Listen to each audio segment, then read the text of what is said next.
Hi, everyone. Thank you so much for joining us today for this episode of Demystifying Money. I'm joined by Melissa Cossette. She is the founder and chief event strategist at Max Event. Melissa, thank you so much for joining me today. I think your career sounds really fun.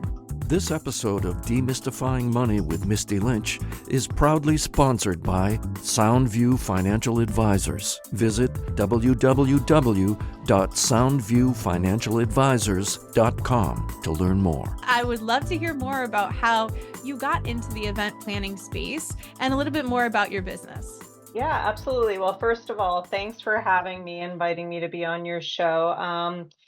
So events are really fun, and it is a really exciting industry to be in. I started off in the event planning space a couple decades ago. I was actually working for a major hotel and restaurant group, and I ended up kind of heading the charge of their catering operations at one of their locations when I was out on the West Coast. And I sort of got hooked into events pretty quickly, really realizing that there was so much about it that leveraged all of my best skills, and mixing that with my background in, the restaurant industry, which I kind of came up in as a teenager and into college, put myself through, earned my way through college, basically working several jobs. And I was able to really kind of apply all of the experiences I learned from serving guests in restaurants to quickly learn how to serve guests in an event capacity. And there's so much overlap that people don't even realize. And through the years, what I've realized is I've become really passionate about teaching women in particular how to use event experiences to I don't know, just kind of celebrate the best moments of their life in the most authentic and impactful way possible. So, yeah, I mean, there's so much more to it than that. I hope I answered your question. Yeah, no, I think that's definitely, it sounds like this is what you've always been either adjacent to or somewhat done, which is an interesting, I think there are a lot of people who start in, either the restaurant space, or I worked at a country club. We had a lot of different events going on. So you could kind of see, even if that's your exposure to it, how much work and effort goes into something going off effortlessly or smoothly. And then a lot of people who've experienced, maybe they've planned their wedding or they're planning something that's like, there's a lot of emotions, there's a lot of money that goes into certain things like some of the biggest events that we have. So I think it's definitely it's an interesting space. And also, but it is a very competitive business, right? Tell me a little bit more about that, the event planning, space, and, how maybe it's one of those careers that I've seen a few people go into where maybe it looks easier than it is. So tell me a little bit more about that end of it as far as being successful and being able to stay in the industry for so long.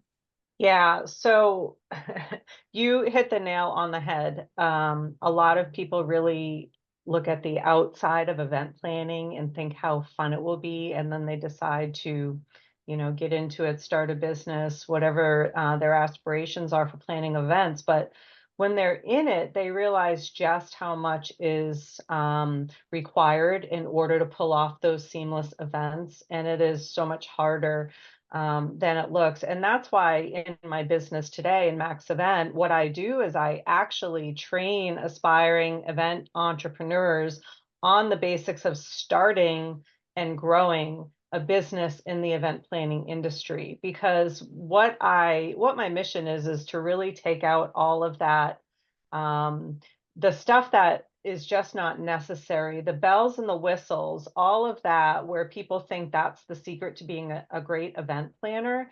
And it's not. The secret to being a great event planner is actually, first, what is the purpose, and how do we honor the purpose of the event to the most fulfilling way possible. Second, how to, as a client who might be hiring an event planner, what happens a lot of times is the event planners will want to make their client so happy, and they'll do the things that they think their client wants, but they're not doing a great job coaching their client on actually what the things are that would actually be the best decisions for them. So in my business, I help these emerging event planners understand how to hear what their clients are saying, but to simultaneously understand what their clients want. And a big part of that is forming the guest experience, because as we all know, events aren't events unless the guests are having a great time. If the guests aren't having a great time, the event is not a good event. So how do we get past the surface level, what this event is about and what I want it to be, and diving in deeper into what it should be and could be in order to be the best experience for everybody involved. But it is competitive. It's a competitive industry. So um, uh, one of the ways that I help people to stand out is to really kind of pull out what is their sweet spot, their special sauce, their niche. You've heard of all of these ways to describe it, but when they're entering into the field of event planning, the biggest mistake that is often made is they feel like they have to plan all kinds of events for all kinds of people, and then in effect they're standing out to nobody, and then they can't wonder, and they wonder why they're not getting the traction they think they should be Mhm. getting. So we dive into a lot of that when we first start out in the program.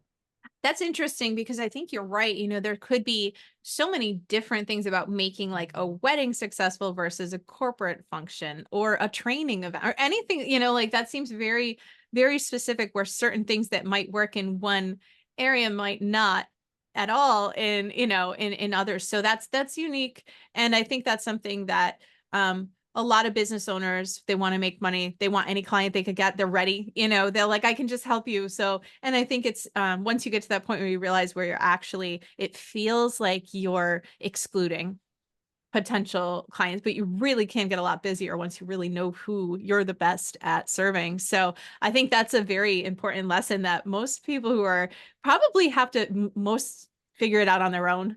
And it takes time and years where that's nice that when you're coaching these future event planners or these current event planners to actually spend some time thinking about that now. What is the type of space that you feel like you've done through the work you've done? What is the area that you feel like you're the most impactful in? Celebratory events are my jam in particular, Mhm. and that's who I coach, people trying to, launch their celebratory event planning businesses. So whether it's weddings or birthdays or anniversaries, retirements, any reason to celebrate is really what I'm all about.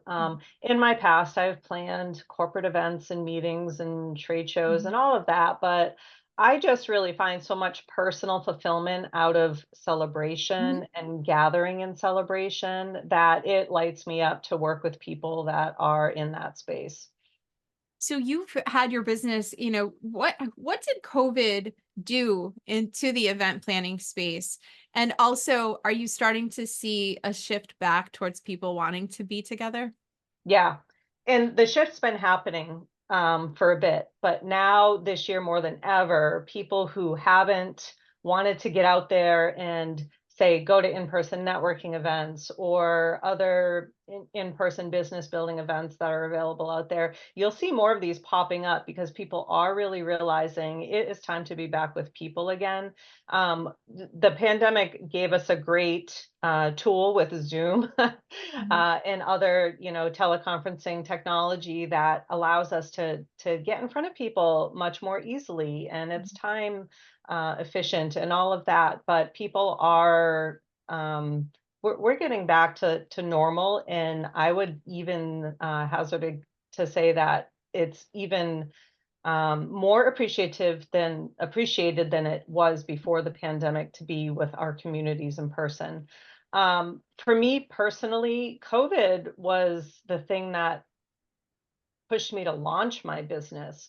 I was still in corporate America before COVID, and everybody who was in a food business and events business, we lost our jobs at the beginning of COVID, and I think I can speak for a lot of us during that time where we were like, what the heck are we going to do now? You know, who knows when things are going to get back to normal? And this is like our, what we do. So what do we do now? And after a lot of soul searching during that year of 2020, I decided to start my own business and bring events to people in a different way.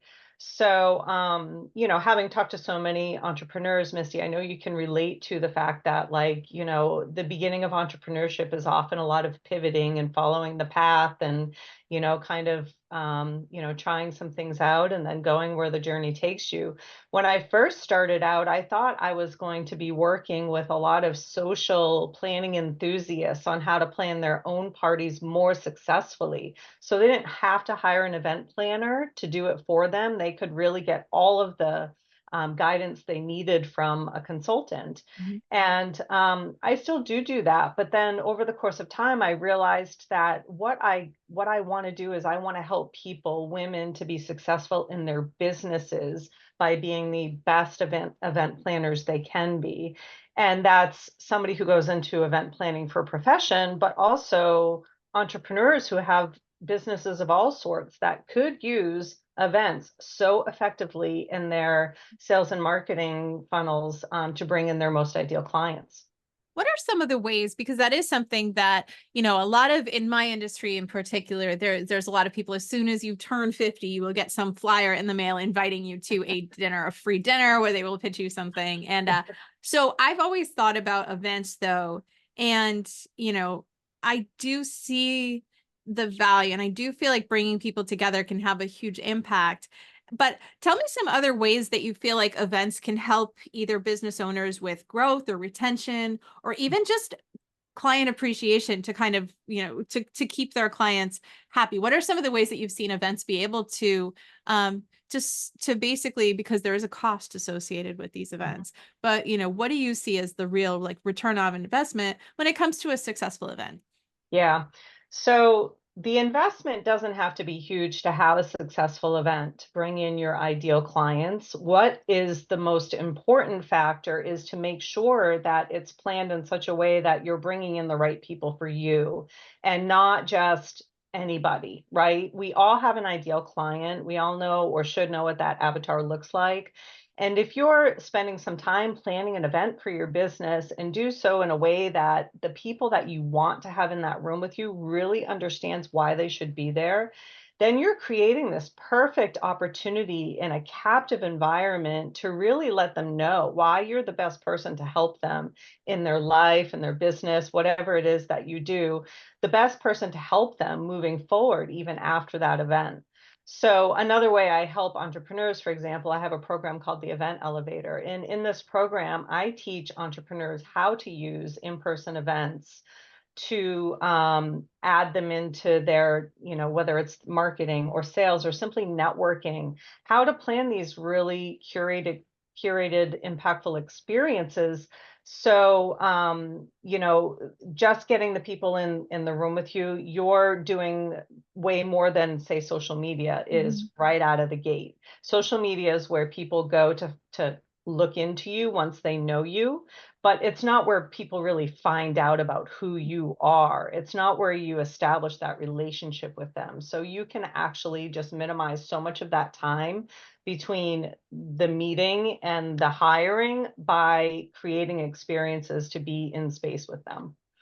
I think that's such a great point about, you know, how that connection can be so different. You're right. With social media, I think people see it, but an event, and I feel like events, and I think this could be just awareness, but events can make people feel included and Mhm. welcomed, or they can be the opposite. I know I've been to some corporate events where I felt like uncomfortable. I wasn't like everyone else. So how much of that, the focus on the guests and helping people feel, you know, making sure that everyone who is there is happy, whether they drink or not, whether they are from traveling or not, like how much of that behind the scenes planning, because maybe a one experience might not be wonderful for everyone, but kind of figuring out how to make an event really serve, you know, everyone in a good, in a helpful Yeah. way.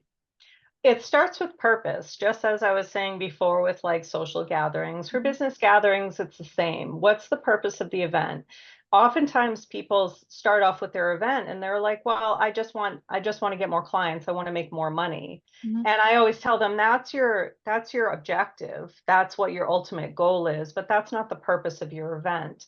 When you're in business and you have a purpose like your mission, why you help people in your business, it should so closely resonate with the event you're planning and therefore inform all of the messaging that's letting people know about this event. So the people who are the wrong fit are not going to come. You're doing them this huge favor by Mhm. letting them know so clearly before they ever click RSVP that you're not the right fit for my event. These are the type of people who are the right fit for the Mhm. event.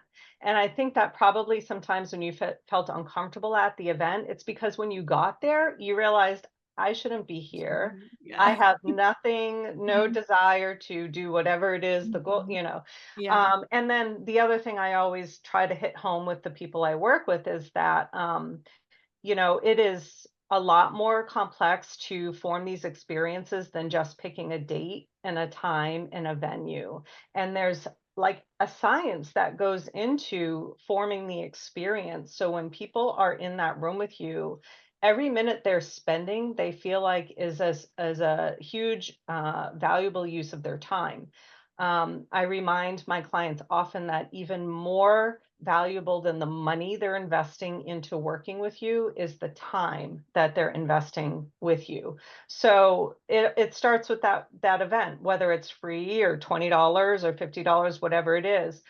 They'll pay for it and still not show up if they're not clear what is the transformation that's going to occur from them there. Oh yeah, no, and I think that that might be, I mean, I'm not sure if this is like a generational thing, but I feel like, if my parents signed up for something, they were going to go. Like, Yeah. or that they said yes, they were going. Where I feel like, and it could be I'm 43 years old, I feel like I want to go. And then as dates get closer, I'm like, oh, oh no, I have an event to go to tomorrow night. And when I first signed up, I was like, yeah, absolutely. And I'm like, okay.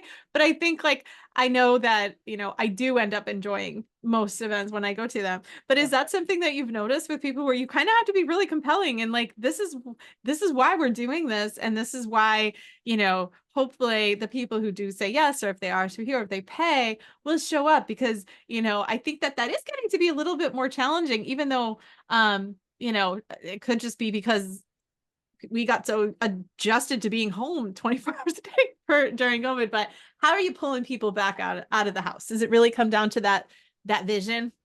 Yeah, even after they click RSVP, your job's not over. Mhm. So the days leading up to the event, it's important to check in with them and give them little droplets of information so they understand what's to come. So for example, I do a series of women's networking events, Mhm. and when I hold one, there's always a purpose behind it. And it's not about me and my business. I don't plan networking events that are like, come learn all about Melissa and Mac's event. My networking events are for building community Mhm. and creating a space where other women can come and get in front of people that they want to continue relationships with and being provided like the foundation in order to do that successfully, because a lot of people don't feel comfortable entering in those spaces and knowing how to network, knowing how to really understand, is this person my person, is that person my person? So, I'm kind of like saying a lot of different things, but ultimately, what I do leading up to the event is I continue to let them know this is what you're going to get at the event. This is who you're going to meet. This is what we're going to talk about. I want them to remember why it is they signed up. And we know life happens. And so some people will be sick or their kids sick or whatever, and they won't show Mhm.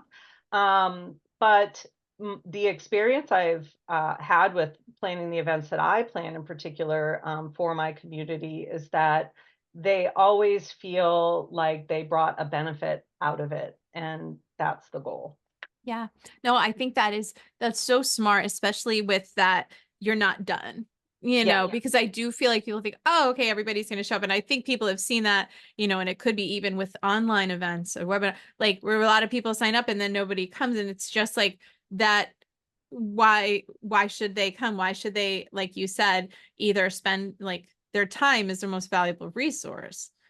And, unless it's really compelling, a lot of times people will just kind of default to Yeah. whatever, whatever Easy they were way. doing or saying no. Yeah. So I Yeah. think that's such a smart idea to kind of think about not just that launch or that initial, sign up or RSVP, how you can make people get like continue to be engaged and want to come to the event and know really the purpose of that. And I think that's something that we've all maybe seen conferences or certain things do really well, and others we've probably been the one to say no or to not Yeah. go even though we might really care about our own events. So I think it's such an interesting I think it's an interesting career, and I could see it becoming something, because a lot of times people want to do events, but don't really know how to do one properly or to Yeah. do one well. So when you are going to engage with an event planner, tell me a little bit more about that process. Like, when do you think it's appropriate to, like, is it,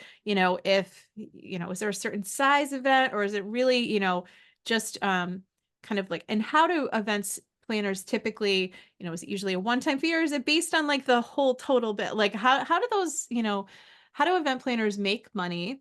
And also, when is it a really good time to engage with one if you're trying to get an event off the ground? Sure. So there's a lot of things I could say about this. So I'm Mhm. going to make a couple things that I think that would be interesting for you to know. So first, I'll start by saying that it doesn't matter the size of the event. If you're feeling like, hey, I wish I could plan more events in my business or my life, whatever it is, you can either start off by trying to gain some knowledge and information about the best practices of planning. A lot of people don't have patience for that, which is why they hire a planner.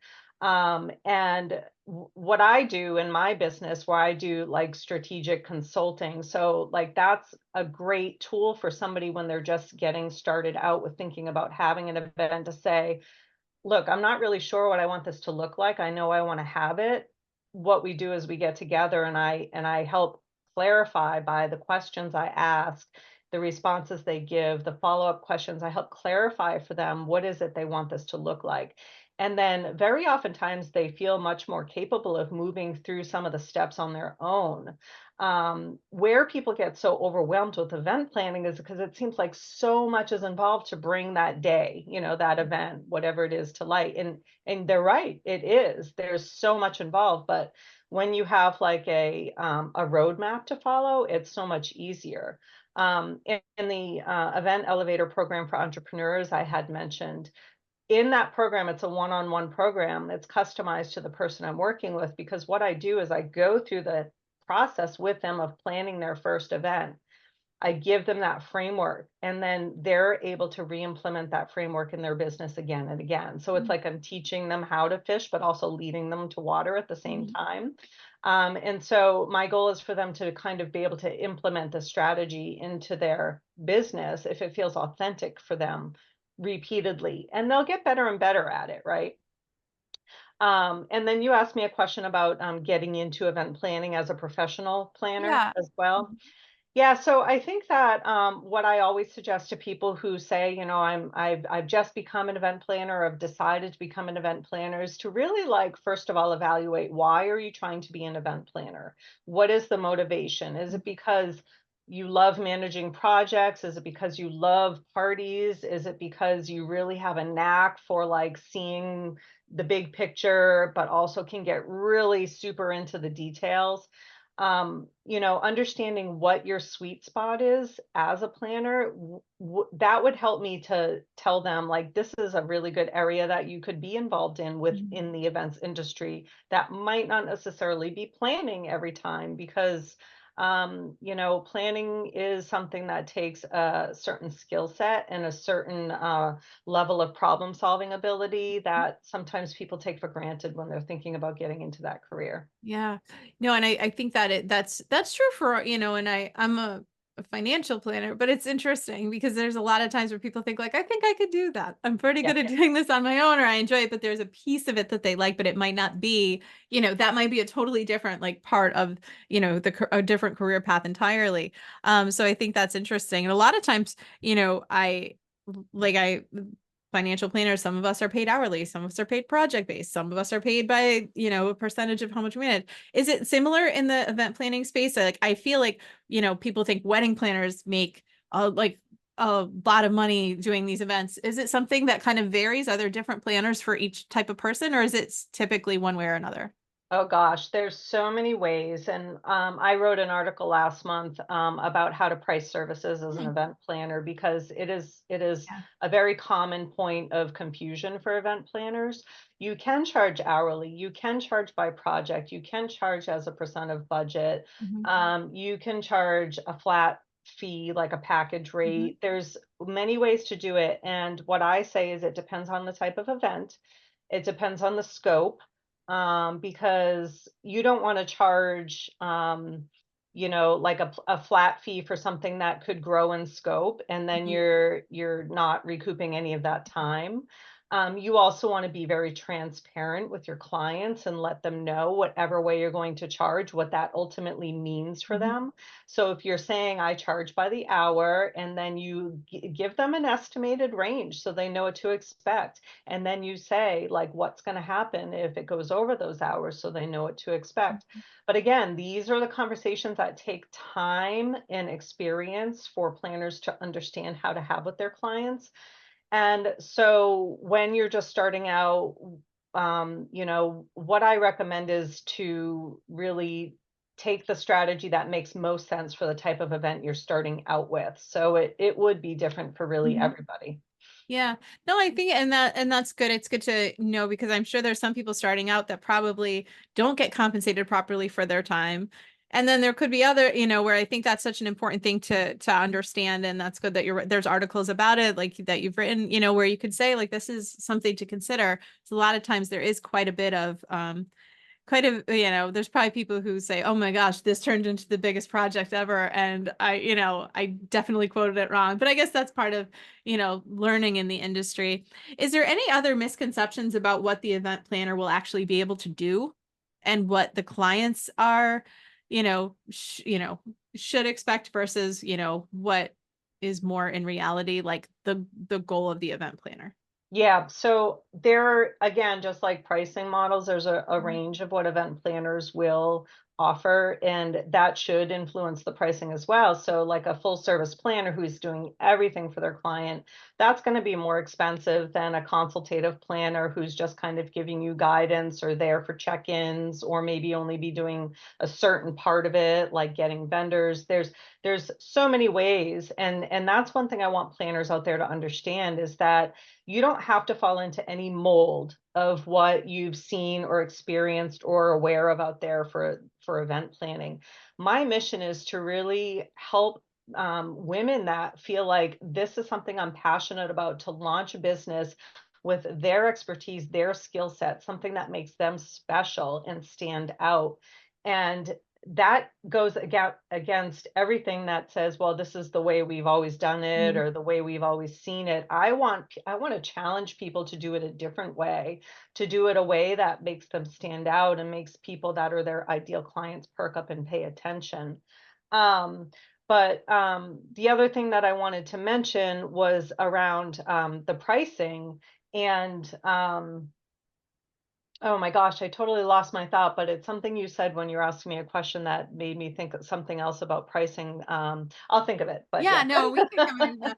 I did have some questions about, and I think this is something, and I know like your tagline, and I wrote it down that you do events with you, not for you. So Mhm. I read that there, and I was thinking about other you know, services that sometimes people want to be successful, but they're not willing to do the work. A lot of times people who want a marketing strategy or a Yeah. social media strategy, and they'll hire somebody and they'll be like, just do it for me, without realizing that their input has to be a part of it, Yeah. because it's their event or it's their business, it's their purpose. So tell me more about when you say with you, not for you. Like, how important is it for a person who maybe they want to plan an event, maybe they don't know the first thing, like what do they actually have to think through to make it really work?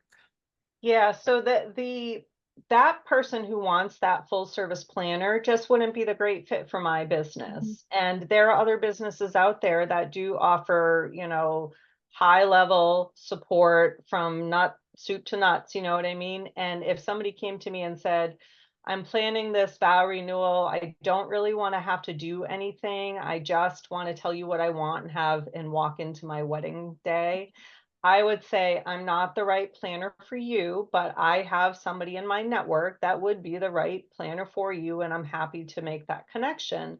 And as a side note, in my business max event, I could, it might not be me that they would Yeah. work with, but they might work with somebody that I would have like on my team. So it's really important for the planner to communicate with the client in a way that they understand what it is that they would be Mhm. responsible to do as Yeah. they're moving forward. Just like if I wanted somebody to take over all my social media, I would have an expectation that I'm just like having check-ins to make sure we're on the same page.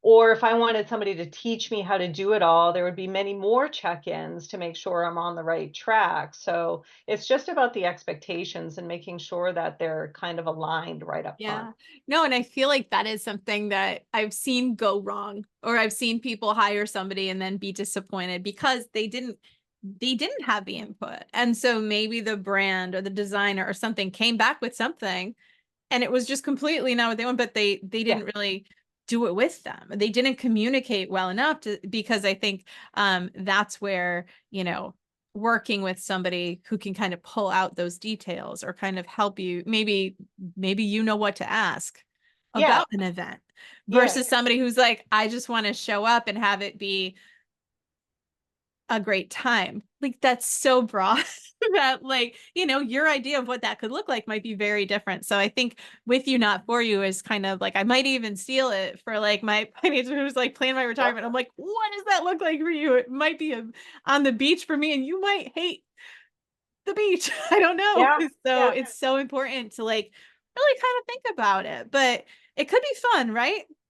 Yeah, well, you have to ask the questions. Back to what I was saying a bit Mhm. ago is like when you have a really solid discovery call with somebody and understand the experience they're looking for, and it's not only what is your event experience, what's your dream event look like? It's about what experience do you want to have during this planning journey and asking those questions and making sure it's aligned.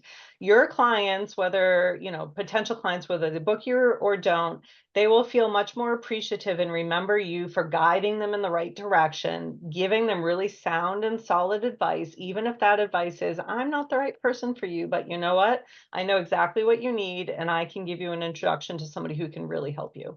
Yeah, no, I 100% agree with that. And I've spent time too, even trying to be like, maybe like, sure, I could figure out a way to make that work and realizing that I like to work with people who want a longer relationship that kind of continues versus the hourly or the project. And it took a while to not try to do all of those things. But I think you're right. Once you figure out, like, you know what? Yeah, that's not me, but this person would probably be perfect for you, then everybody's happier.